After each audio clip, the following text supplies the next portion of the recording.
Hello नमस्कार dear student, welcome to success career. आज की इस वीडियो में हम दूसरे पार्ट को करने वाले हैं, जो कि यहाँ पे जैसा कि आपको दिखाया गया है 300 प्लस सीरीज को मैं लेकर आया हूँ, जो कि आपकी एग्जाम के लिए काफ़ी हेल्पफुल होगा। जैसा कि आप देख रहे हैं 100% सफलता, पूरा पेपर यही से आएगा। तो बिल्कुल हाँ दोस्तों, यहाँ पे जो भी मैं क्वेश्चन डिस्कस करने वाला हूँ आपके एग्जाम में आए हुए हैं या आएंगे, ये कंफर्म है। इससे बाहर कुछ भी नहीं आने वाला है। इस वजह से ये 300 सीरीज देखकर ही आप एग्जाम देने जाइएगा। तो चलिए आज की सीरीज को स्टार्ट करते हैं।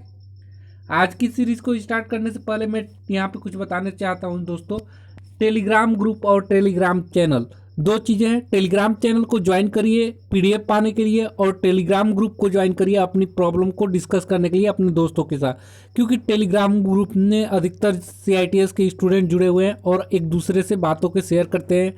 जहाँ से जॉब वैकेंसी निकलता है उसकी भी पता चलता रहता है। और साथ ही साथ अभी आपने यूट्यूब चैनल को सब्सक्राइब नहीं किया तो सब्सक्राइब कर लें, और इंस्टाग्राम पे कैरियर रिलेटेड प्रॉब्लम हो तो मुझे डायरेक्टली शेयर कर सकते हैं। और चलिए आज की सेशन को स्टार्ट करते हैं। यहाँ पे 21 नंबर का क्वेश्चन है। देखिए ऑलरेडी मैंने 20 क्वेश्चन को डिस्कस किया था टेस्ट सीरीज में। अब उससे आगे की टेस्ट सीरीज जो कि 300 है, उससे में 21 नंबर के क्वेश्चन को डिस्कस करने वाले हैं। दिया है interview is a kind of. Interview क्या है? एक प्रकार का रिटन टेस्ट है, ऑब्जेक्टिव टेस्ट है, परफॉर्मेंस टेस्ट है, ओरल टेस्ट। तो देखिए इंटरव्यू का मतलब क्या होता है? साक्षात्कार। यानी कि साक्षात्कार एक प्रकार का क्या है? रिटन टेस्ट है, यानी कि लिखित परीक्षा है। ऑब्जेक्टिव टेस्ट यानी कि वस्तुनिष्ठ परीक्षा है, या परफॉर्मेंस जिसे निष्पादन परीक्षण कहते हैं। और ओरल टेस्ट, ओरल की मतलब होती है मौखिक टेस्ट। ठीक है, तो इंटरव्यू एक प्रकार का क्या है? तो इंटरव्यू एक प्रकार का ओरल टेस्ट है। करेक्ट आंसर 4 हो जाएगा। नेक्स्ट क्वेश्चन बढ़ते हैं। What arrangement should be made to extinguish the fire in the workshop. देखिए दिया हुआ है कार्यशाला में आग बुझाने के लिए क्या व्यवस्था करनी चाहिए? फायर फायर फाइटिंग इक्विपमेंट यानी कि अग्निशमन यंत्र का, या bucket full of water, water से भरी हुई बाल्टी को, या सैंड बकेट, या ऑल ऑफ दिस। तो देखिए जो फायर लग जाता है वर्कशॉप में, उसे बुझाने के लिए हम लोग क्या इस्तेमाल करते हैं? All of this. Correct answer हो जाएगा। बुझाने के लिए हम लोग जो यूज में लाएंगे। नेक्स्ट क्वेश्चन है 23 नंबर। दिया हुआ है ए गुड हाउसकीपिंग इंक्लूड्स। एक अच्छी गृह व्यवस्था शामिल होती है क्या क्या? Cleanliness, placing of machine, space for store, all of this. तो देखिए जो गुड हाउस कीपिंग इंक्लूड्स होता है all of this. Correct answer हो जाएगा, यानी कि सभी होती है। यानी कि स्वच्छता भी होनी चाहिए, मशीन के लिए स्थान भी होनी चाहिए, और भंडारण के लिए भी स्थान होना चाहिए। नेक्स्ट क्वेश्चन देखिए, हम यहाँ पे इंग्लिश में क्वेश्चन लेकर आए हैं, लेकिन डिस्कस हम हिंदी में ही कर रहे हैं। इस वजह से दोनों लोगों को फायदा होगा, जो इंग्लिश में है और हिंदी में। और फाइनली आपका एग्जाम जो होगा हिंदी और इंग्लिश में होता है, लेकिन प्रेफरेंस इंग्लिश का रहता है। यदि हिंदी में कोई गड़बड़ी होती है तो अक्सर हिंदी लैंग्वेज गड़बड़ मिल सकता है, इंग्लिश नहीं हुई। इस वजह से मैं यहाँ पे इंग्लिश की सीरीज को ही चला रहा हूँ। और ऐसा नहीं कि आप हिंदी मीडियम से है तो नहीं समझ पाएंगे, समझिए इस चीज़ को। देखिए दिया है 24 number. Best rule for good discipline E keep them. यानी कि बेस्ट रूल बताना है यहाँ पे। अच्छे अनुशासन का सर्वोत्तम नियम है कि उन्हें क्या रखा जाएगा? Keep busy in work, idle, feared, या फ्रेंडली। तो अच्छा आदत, देखिए अनुशासन में सर्वोत्तम नियम बनाए रखने के लिए कि क्या किया जाता है कि उनको वर्क में हमेशा बिजी रखा जाए। कोई भी ट्रेनिंग है तो उनको काम दिया जाए तो वो क्या होंगे? अच्छे अनुशासन में रहेंगे और अपने काम में लगे रहेंगे। करेक्ट आंसर 1 हो जाएगा। नेक्स्ट क्वेश्चन है 25 नंबर। दिया है which one of the following is not A type of fire extinguisher. तो देखिए यहाँ पे जो फायर एक्सटिंग्विशर है ये आपको बताना है कि कौन सा नहीं है इनमें से। अग्निशमक, तो कार्बन डाइऑक्साइड नहीं है, या कार्बन टेट्राक्लोराइड नहीं है, या फोम नहीं है, कार्बन मोनोऑक्साइड। तो यहाँ मैं बता दूं आपको, जो कार्बन डाइऑक्साइड है ये फायर एक्सटिंग्विशर नहीं है, यानी कि अग्निशमक नहीं है। करेक्ट आंसर क्या हो जाएगा? 1 हो जाएगा। नेक्स्ट क्वेश्चन बढ़ते हैं 26 नंबर। 26 नंबर का क्वेश्चन है which one of the following is not a quality of a good counsellor. यहाँ पे बताना है कि निम्न में से कौन से एक अच्छे परामर्शदाता का गुण नहीं है। तो परामर्शदाता कौन सा होता है, गुड काउंसलर कौन होगा, ये उसकी क्वालिटी नहीं है यहाँ पे बताना है। ही शुड बी जजमेंटल, उसे क्या नहीं होना चाहिए, उसे जजमेंटल होना चाहिए। या he should have the good communication skill, जो उसकी संवाद कौशल अच्छा होना चाहिए।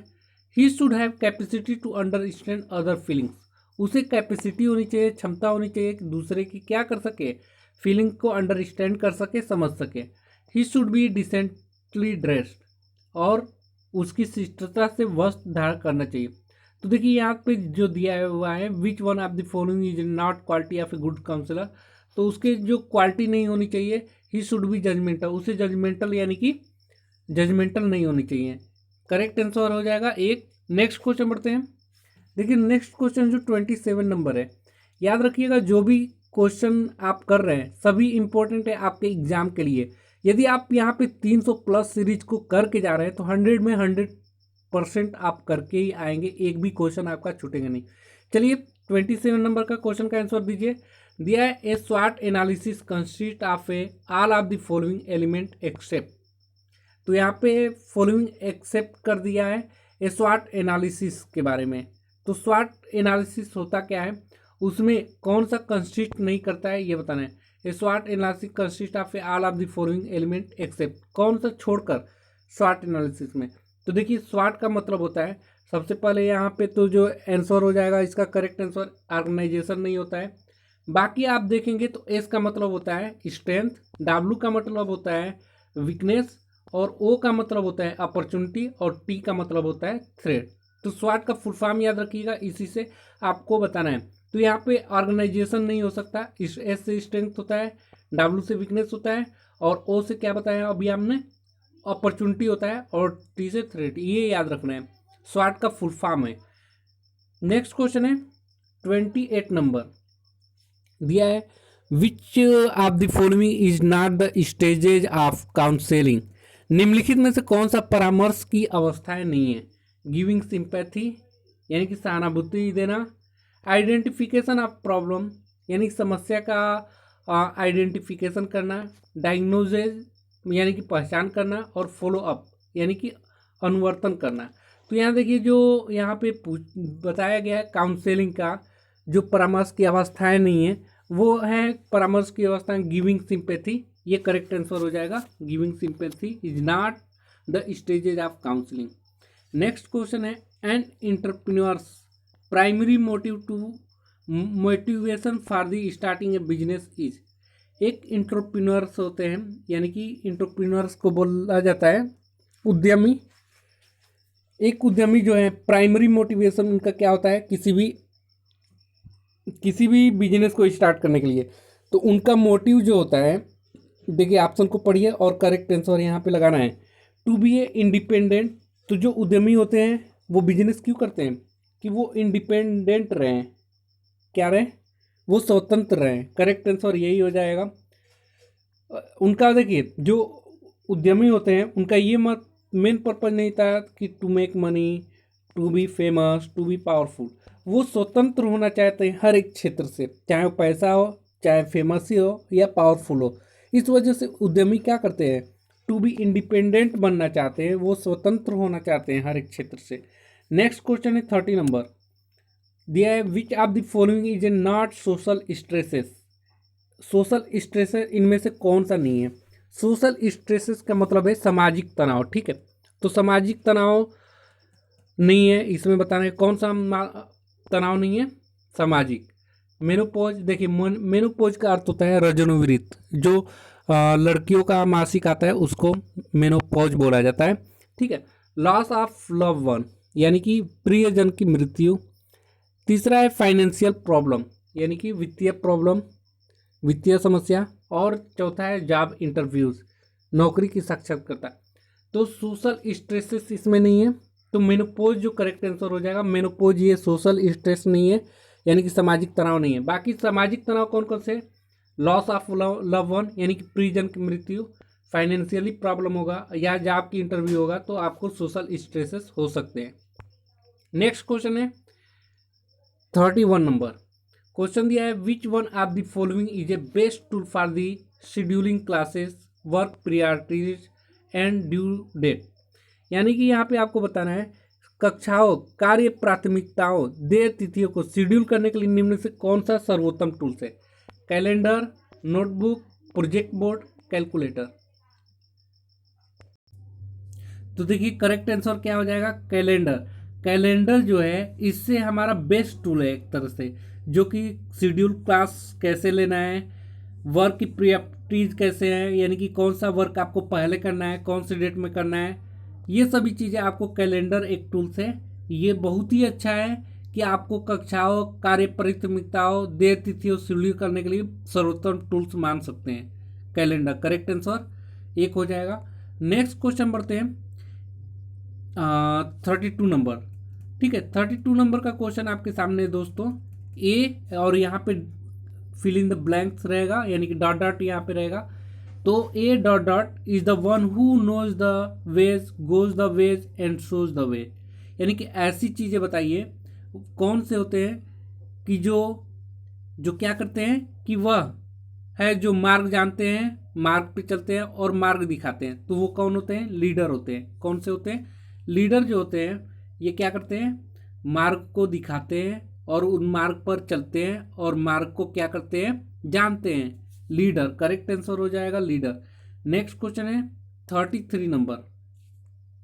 33 नंबर का क्वेश्चन है how many bits are there in one nibble.